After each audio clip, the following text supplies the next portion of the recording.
que faz parte do nosso circuito interior, emocional, afetivo. Todos temos medo.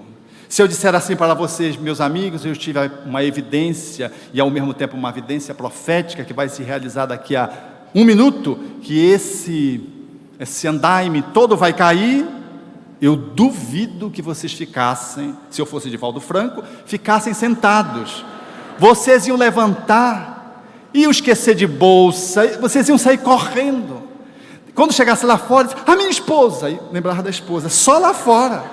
A sogra ia deixar de propósito, se você não tem um bom relacionamento, mas a esposa, você ia se arrepender. Alguns iriam se arrepender até do filho, porque iriam esquecer o filho, como aconteceu com a minha querida e generosa mãe, que é um espírito refinado, mas que ficou surpreendido quando, diante do animal que se despencou, que era um touro, que se despencou correndo na direção dela, ela pegou, graças a Deus que foi o meu irmão, não fui eu, pegou e botou na frente dela, para se defender do touro. O touro não achou uma coisa assim muito interessante, desviou e foi embora. E quando ela olhou que ela usou o filho mais velho, o seu primeiro filho, portanto, como um airbag, ela entrou em crise, que eu acho que na próxima encadernação ela vai limpar isso, essa culpa. É o medo, todos temos medo, todos. Não receemos dizer que temos medo. Uma das grandes dificuldades de lidar com as nossas emoções básicas é fazer o reconhecimento de que a temos. Vamos legitimar a nossa emoção para que eu possa ter o domínio sobre ela. O medo é uma dessas expressões que precisa receber esse delicado trato que se estrutura dentro de processos que trazemos de outras vidas, ou dentro de processos mal educativos dessa existência, que se instalam no nosso psiquismo, como diz Joana de Ângeles, através dos contos, das lendas, das histórias horripilantes com que controlamos a criança. Vá para ali, vai ver se o homem de saco não vai te pegar. Aí a criança não vai mais na porta, aí a gente não, agora ele não vai ser mais atropelado, porque eu disse que o homem do saco vai pegar. Ele vai continuar sendo ensacado a vida inteira, não com medo do homem do saco, porque depois ele cresce, mas fica com medos, outros derivados daquele medo básico do homem do saco, com que você ameaçava se ele fosse no pátio, se ele fosse para fora da casa, além do portão de entrada. Essa forma repressiva de lidar com medo, instalando outro medo maior. Esse modo de controlar descontrolado, que tem respostas imediatas, fantásticas, mas que deixam sequelas às vezes, que vai para uma outra vida. Todos temos medo. E precisamos aprender a lidar com eles, reconhecendo de que, como os espíritos disseram a Allan Kardec em A Lei de Conservação, faz parte da nossa estrutura o instinto de preservação, que gera os medos. O medo não é ruim, como a agressividade em si mesma não é ruim. Depende da forma como eu manejo a agressividade.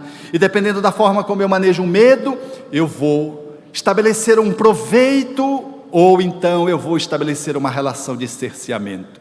Se o medo me congela e me impede de fazer movimentos para o qual eu já posso fazer, isso é negativo. Mas se eu, desprovido de medo, assumir uma posição temerária, corro o risco de cair de um prédio. Se sem ter medos, se tendo medo, instinto de conservação, a gente vê o pessoal andando, às vezes, fazendo malabarismo, sem rede de proteção, fazendo esportes radicais, sem às vezes um suporte adequado. O que não diria se Deus não nos colocasse um instinto de preservação? Então o medo, ele faz parte da nossa defesa pessoal. O nosso ego, ele tem mecanismos de autopreservação. O medo é um deles, como a agressividade também o é. Manejando o medo, nós vamos, portanto, aprender a lidar, preservando a nossa vida e avançando, se sabemos fazer o trato deste medo.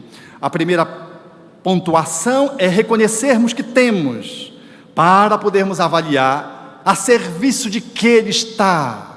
A exemplo da agressividade, o primeiro passo para poder lidar com isso é poder fazer um contato de reconhecimento. O segundo passo é poder autorizar-nos a poder estar sentindo o medo, ou sentindo aquela energia agressiva que se mostra na direção da cólera, expandida ou concentrada, como coloca o Espírito Hahnemann em um Evangelho segundo o Espiritismo, nos chamando à necessidade do processo autoeducativo.